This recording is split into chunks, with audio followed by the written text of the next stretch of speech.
Hello, welcome to the Aberystwyth Business School A-Level Business Lecture Series.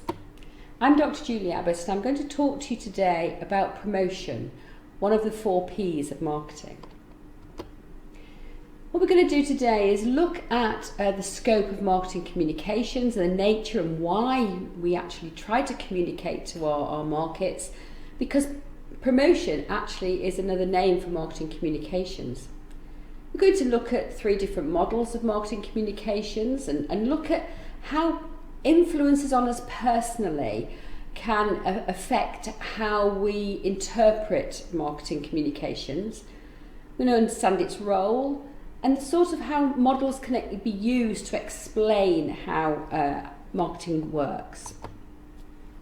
So first of all, what is promotion then? So yes, it's another name for marketing communications, or we actually talk about it as being marcoms oftentimes. So they are the communications tools or media tools that an organisation or business uses, and it's used to communicate with stakeholders. Now, in marketing terms, we particularly think about customers and prospects within that stakeholder group. But it doesn't just have to be customers and prospects, it can be all stakeholders. So we also have internal communications out to our employees. And these communications can be marketing messages, and they're the ones that we see all around us all the time, but it can also be information about ourselves as an organisation, and we see this oftentimes in media such as newspapers or on the TV. So Chris Phil has a definition for marketing communications, which is that it's a management process, which is a way that the organisation tries to engage with various audiences. By understanding the audiences and communications environment, the organisations try to present the messages in the right way for the stakeholder groups. And they also then want to get responses back, and those responses need evaluating and acting upon as well. So trying to convey messages that are of value, significant perceived value for those audiences, and in response they will get the right attitude or behavioural response that the company is expecting. And we communicate through a number of channels, and we have physical channels, or we talk about them oftentimes as traditional channels, and we have digital channels as well. So the physical channels are those that we can see and touch really, so newspapers, magazines, we have billboards, they have TV, and we often see things on buses and taxis and in railway stations and that sort of thing. We also get physical direct mail through the post to us still. And when you have direct mail through the post, the marketer has to do a good job of getting your attention between the letterbox and the bin. So that's why we see that the direct mail that comes through is very bright and has some very, very hard-hitting messages. So next time you get the mail through and you get some of this stuff, don't just throw it away. Have a look at it and understand what the marketer's trying to do. We also have our digital channels. So all sorts these days. Social media, there are streaming such as Netflix. We have interactive billboards, games, and then stuff on your phone, text, emails. There are websites and apps as well, and that have advertising on them. And I'm sure you're all very, very familiar with the sort of advertising that goes on, particularly through digital channels, because we live in a world where we're surrounded by marketing messages today. And finally, we communicate by branding. And, the brand epitomizes the offering, and it can be a trusted brand or not. So, we all have our favourite fast foods, I'm sure, and we know what we're going to receive through a trusted brand. So if we go to McDonald's, we know exactly what we're going to receive, regardless of where we are. The same with Starbucks or Costa or KFC or any of the brands that we see around us that are countrywide and also international as well. Now, what we're talking about today is content that's tested in the Aberystwyth University entrance exam. And if you complete an exam successfully, you could get an unconditional or reduced offer for the business school. So if you're interested in coming to study with us, please use the link on the slides and get more details about scholarships. So, marketing communications. What are we trying to do when we go out to market as a marketer? Well, the elements that we have, there are three main elements of them. There's the engagement. So what are we trying to do for the audience? What are their communications needs? How can we engage them on their terms? We can't engage on our terms really anymore because there are too many messages going out in the marketplace. Customers, audiences have to be in a position where they want to receive those communications before they even go in, because otherwise they're just taken in subconsciously and we sort of discard them. So we can use one-way communications such as billboards. We could have two-way communications where, a telephone, for example, or an actual dialogue that goes on, So, we have web chats and that sort of thing where we can actually have this dialogue, this conversation, which is more and more what we're trying to do within our marketing. Once we as well as the engagement, we look at the audiences. So who are we trying to communicate? And that's the very first thing that we look at is who is our audience? What are their behaviour needs and information processing needs? So how do they work? How do they behave? What are their attitudes to us particularly as well? Can they take things in better through digital channels or physical channels? And if whichever it is, then what type of media within those channels do we use? And the responses. What do we call the call to action? What do we want them to do as response to our communications? Do we want them just to change their behaviour or the perception, the values of our product or offering? Or do we actually want them just to go and buy something? So what is it we're looking to do? And before we can actually deliver a communication, we put together a communications plan that covers these three areas. And we often work with a number of, or one or more of marketing communications models. And I'm going to talk about three today, just to help you understand how we would actually plan a campaign. So we have the AIDA model, and that's quite a simple model, and we're trying to generate awareness. And from all the people that are aware of our products or offerings, we then want to generate the interest for them to understand more. And for those that want to understand more, we want to generate the desire to buy. And then we want them to actually buy, the action. Okay? And the awareness, we might be looking at thousands of people. On the interest stage, that might have come down to hundreds of people. On the desire stage, that might come down to tens of people. And at the action, it might just be one person. So we have to understand what we call our conversion process, our conversion numbers from generating the awareness to actually buying, going through this AIDA model. And once we understand that, we can put in place the appropriate marketing communications. So to generate awareness, we might have big adverts that just have a really good graphic image, and maybe just the call to action might be just driving people to the website where they'll go and get more information and get more interest generated. So the website would be there to generate the interest and would have sort of levels of research. The desire side, to push people to the desire stage, we might be wanting them to test a product. So if it's a car, for example, we might drive people to a dealer to get them to go and test drive the product, and from then face-to-face salesperson for the action.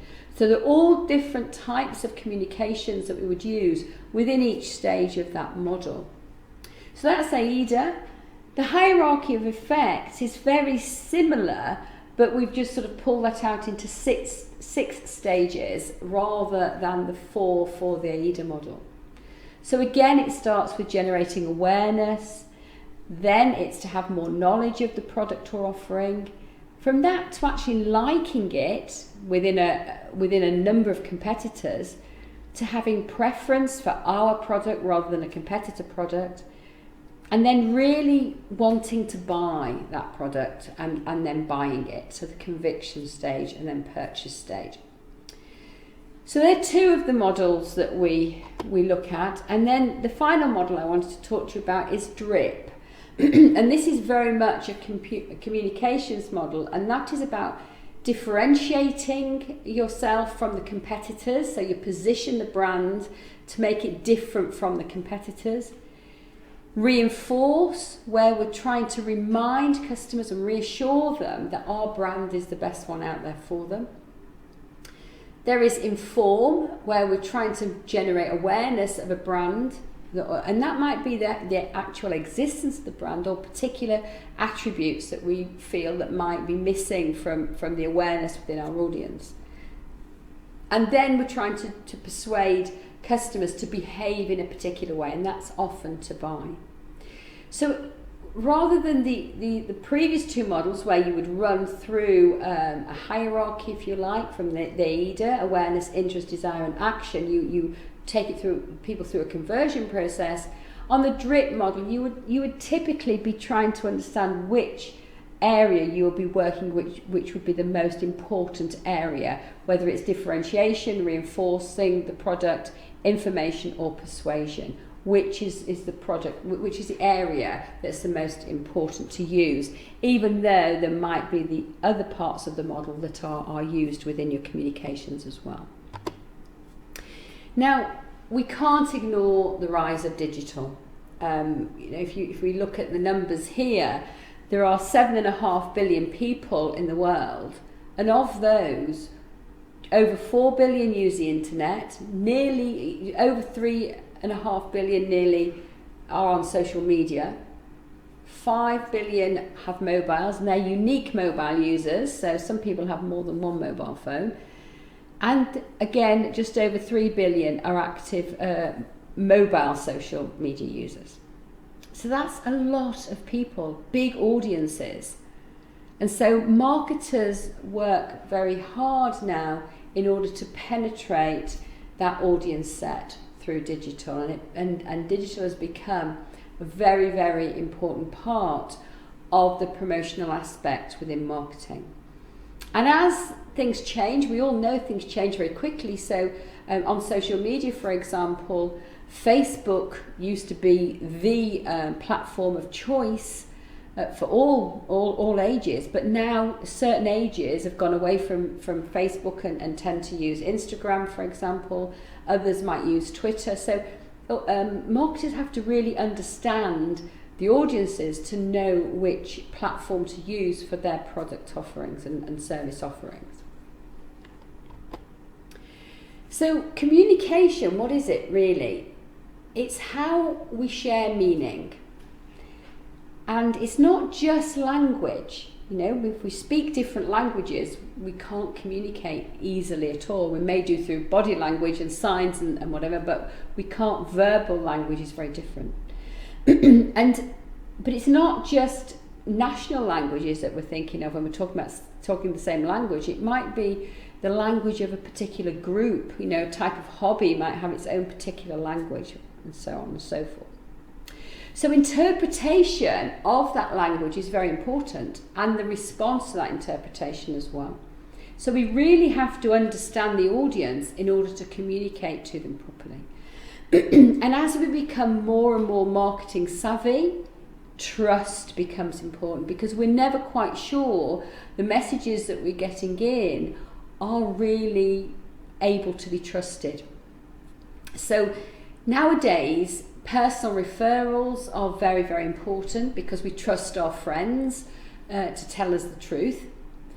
And we have opinion leaders and opinion formers, which I'm going to look at in a moment. And brands, we trust particular brands because we know what we're going to get when we consume those brands. So on the personal influencer side, we have opinion leaders and opinion formers.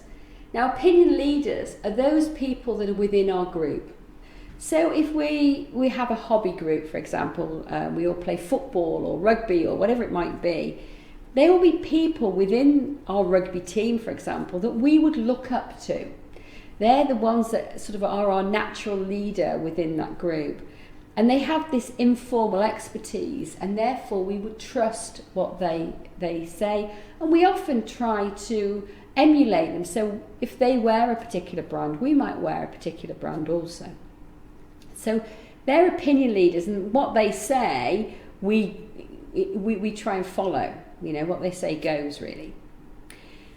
Opinion formers are slightly different in that they're not within our peer group, but they do have an amount of authority and status within that group, and they have this more formal expertise. And often celebrities can be opinion formers, or it might be, in the terms of football, it might be an international football player that's saying something that becomes the opinion former for us. And these people are very, very important, and they're the ones that generate the trust in the products and offerings, often more than seeing advertising and other forms of marketing communications. So we have a lot of influence also from our cultures. Now, culture is learned behaviour, and it's our values, beliefs, it's customs, it's ideas, and it's the way we act and symbols within our culture. And so, as I said, it's learned. So that can be at an overarching societal level, national societies, for example, or religious societies. But it can also be at, again, a subcultural level, shall we say, where it might be, again, within groups of people. So it might be people who have, again, particular hobbies, particular customs and whatever. So the things that we look at within culture are symbols, and that's, again, the language. And as I said before, it can be verbal language or it can be non-verbal. It can be the way our body language works. It can be aesthetics as well. So, you know, how do we have, what type of design do we like, styles, colours that we use.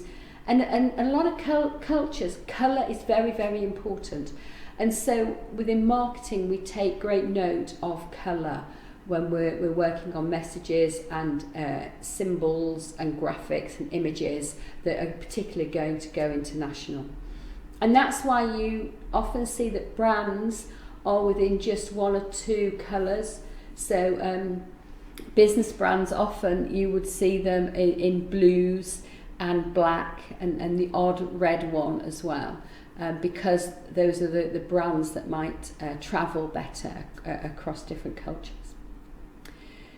We look at types of institutions within culture. So, you know, businesses will have their own culture, as well as other social institutions as well.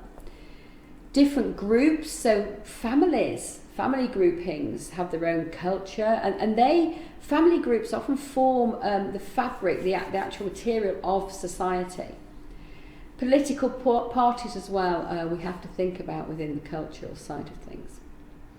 And then technology. So what technology are we talking about? It can be media technologies that we use today, it can be, you know, ICT, but it can be other type of technologies as well.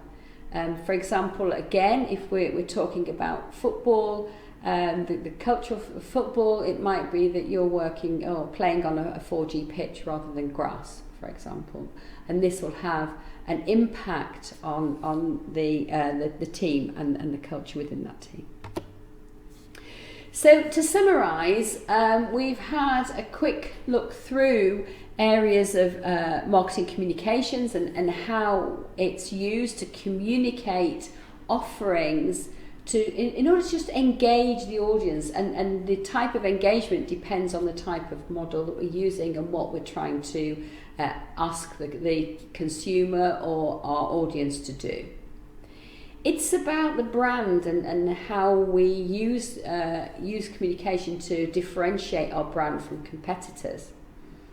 It's something that's been going on for a very long time. You know, we often think of marketing today, but actually marketing communications has been going on for thousands of years in many different forms. We've had a look at different elements of the marketing communication, so who the audiences are, how we engage them, what their responses need to be, and models such as DRIP and AIDA. And again, how important in today's marketing personal influencers are.